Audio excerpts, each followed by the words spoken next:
Let's take you here now. The common assault case against EFF leader Julius Malema. I'm sorry, let's go to this interview now. We get analysis on the Eastern Cape Conference in East London currently taking place. We now get some analysis from political analyst Dr Mkhuseli Vimba. Dr. Vimba, thank you so much for your time this afternoon. Thank you so much, and thanks to your viewers. Now, Dr. Vimba, it looks like this will really be a showdown between two candidates, really, out of three, Oscar Mabuyane and Babalo Matikizela.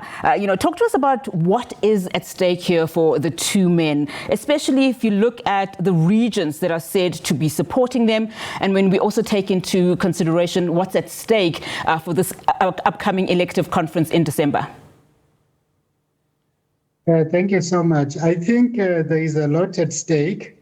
One of the important things one cannot deny is that the confidence in Oscar Mabuyane has dropped significantly. As you can see, that Babalo is also having a number of regions supporting him. But for me, the most important thing and the key man will be Koboshiane, because we all know that in elective conferences, people go with their people and numbers.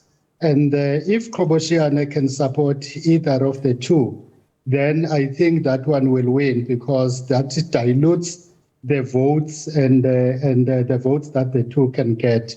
So it's important that to see Koboshiane as a key man in the puzzle. And Dr. Vimba, how significant then would this conference be, considering what is at stake, as you've just alluded to, bearing on the ANC's leadership picture? This is a very important conference, elective conference, taking into account that the Eastern Cape is the third biggest province of the ANC with numbers. So what it simply means is that whoever wins, as we have already known, that they both support Cyril Ramaphosa. It may not necessarily have a bearing to him as the president of the ANC, or as a person who is expected to be elected in the elective conference at the end of the year. But it simply means that there will be a change of guard if Matikizela wins this one in the province. And we have heard people complaining about service delivery, and that is his ticket, as we heard him saying that in the past 12 years, Mabuyane has not delivered to the people of the province. So we are expecting that whoever takes over, then the ticket will be for that person to make sure that there is service delivery in the province.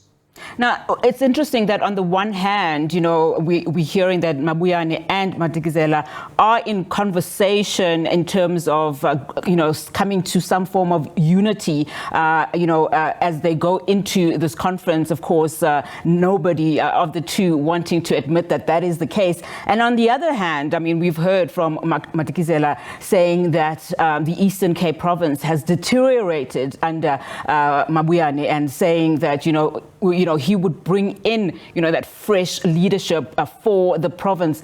What is at stake if Matikizela, does actually take that chairpersonship role, particularly if you have to understand and look at the conversations people are having around, particularly former Health Minister Mkhize, who is apparently back in the fray and also in discussion and in conversations with Matikizela being in his so-called camp? I think what is important for both of them is to make sure that there is unity going to the conference, because we have history in the Eastern Cape where people have been fighting over positions, and the last elective conference was a nightmare. So I think it's very important and incumbent upon them as leaders to make sure that at least they unite the party, because whoever wins the elections, then that person will also have the duty to unite the ANC in the Eastern Cape. But having said that, I think what is also very important is that now that they are contesting, and Matikizela has got a sound number of regions supporting him, it goes without saying that the support for Mabuyane has dropped significantly. The province, as we all know, is one of the impoverished provinces in the Eastern Cape. So it requires someone with a fresh start, or even if it is Mabuyane, but he will have to do things differently.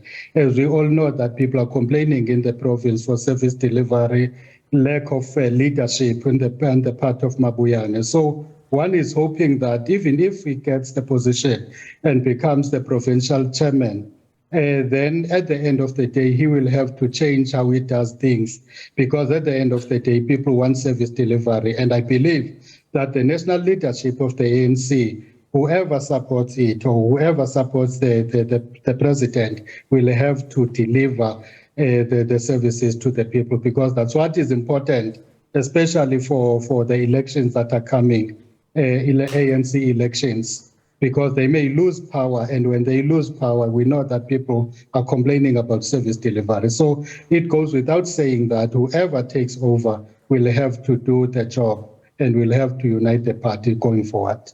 Dr. Vimba, as we wrap this interview, let's talk about the logistics of the conference specifically. I mean, nobody wants to go back and to history and call it again the conference of chairs. In his capacity as a provincial task team convener, Mr. Mabuyane was at pains, to convince members and delegates that the event the conference itself will be event free, and also saying that the outcomes hopefully will not be contested at the end. What is the likelihood of that happening, considering what we do know, especially in the coming days leading up to this conference?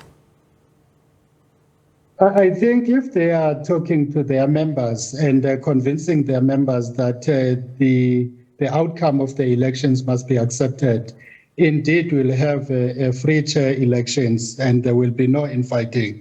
But it's incumbent upon them how they convince their members to say that, guys, this is a democratic process, then you have to accept the democratic results of whoever has been elected as a provincial chairperson.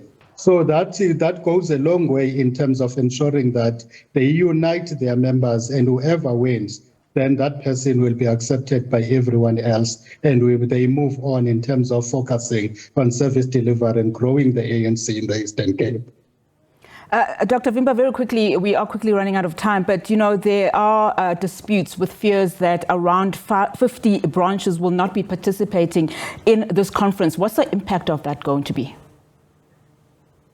Yeah, that will be very serious, because I was saying that the issue of verification of members who are going to attend the conference is very important, and also leaving out other branches or people who could have participated in the conference may have impact on the results of the conference and may lead to contestation and other people not accepting the results. So I hope that the ANC, before the conference starts, they have convinced those members, and those members are convinced why they are left out in terms of joining the conference. So I think the ANC must do all in its powers to make sure that whoever is supposed to be in the conference attends the conference, so as to reduce the space for contestation of the results of the conference.